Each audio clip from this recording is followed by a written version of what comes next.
নমস্কার বন্ধুরা, রিমা বাপ্পা ঘরকন্যা ব্লগে তোমাদের স্বাগত জানাই। আজকে নিয়ে চলে এসেছি একটা নতুন রেসিপি, রুই মাছের ডিমের বড়া। তাই কিভাবে করছি সেটাই দেখে নাও। প্রথমে পেঁয়াজগুলোকে আমি কুচি করে নিলাম। আমি একটু মোটা মোটা করে কুচি করব।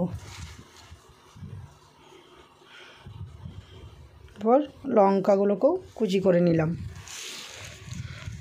এরপর আদা কুচি, রসুন কুচি করে নিয়েছি। আমি ডিমেরটাকে ভালো করে ধুয়ে নিয়েছি। এরপর দিয়ে দিলাম কুচনো পেঁয়াজ, কুচনো রসুন, কুচনো আদা, লঙ্কা সব একে একে দিয়ে দিলাম। এরপর দিয়ে দিলাম গোলমরিচের গুঁড়ো, দিয়ে দিলাম বড় চামচের 1 চামচ বেসন, দিয়ে দিলাম স্বাদ মতো লবণ।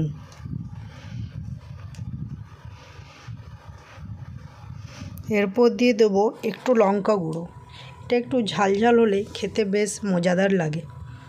আমি খাবার সোডাও দিয়েছি একটু পরিমাণ মতো, বেশি দিলে তো আবার ভালো লাগে না। তাই এটাকে আমি ভালো করে মেখে নিলাম। এটা একটু পুরু পুরু করেই মাখতে হবে, নাহলে তেলে দিয়ে উঠবে না ভালো। এইভাবে করে নিয়েছি মেখে। এরপর আমি তেল গরম চাপিয়ে দিয়েছি, দিয়ে আমি একে একে বড়াগুলো ছাড়তে থাকবো গোল গোল করে।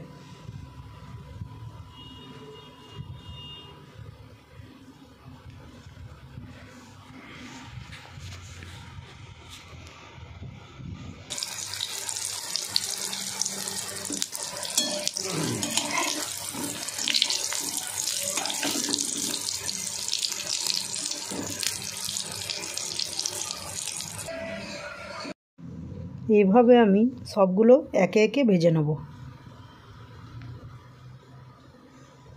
ফ্রিজে ডিমটা ছিল বলে ডিমটা কালো কালো লাগছে। এই যে একবার ভেজে নিয়েছি, আরেকবার দিয়ে দিয়েছি কড়াইয়ে। এগুলোকেও ভালো করে ভেজে নেব।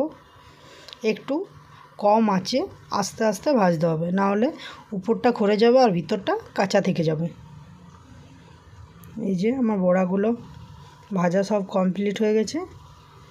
এবার আমি ওগুলো সাজিয়ে নিই, তারপরে টেস্ট করে দেখব কেমন হয়েছে। আমি গার্নিশের জন্য দিয়ে দিয়েছি রিং পেঁয়াজ,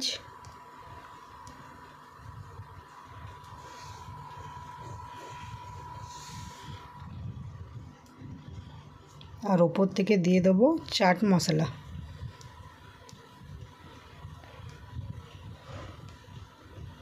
সসও দিয়ে দিলাম। আজকে তোমাদের কাদের কাদের এই মাছের ডিমের বড়া খেতে ভালো লাগে অবশ্যই কমেন্টে জানিও। আর আজকের এই রেসিপিটা কেমন লাগলো কমেন্ট করে অবশ্যই জানাবেন। ভালো লাগলে লাইক, কমেন্ট, শেয়ার, সাবস্ক্রাইব করে দেবেন। Thank you. নিয়ে আসছি নেক্সট একটা রেসিপি।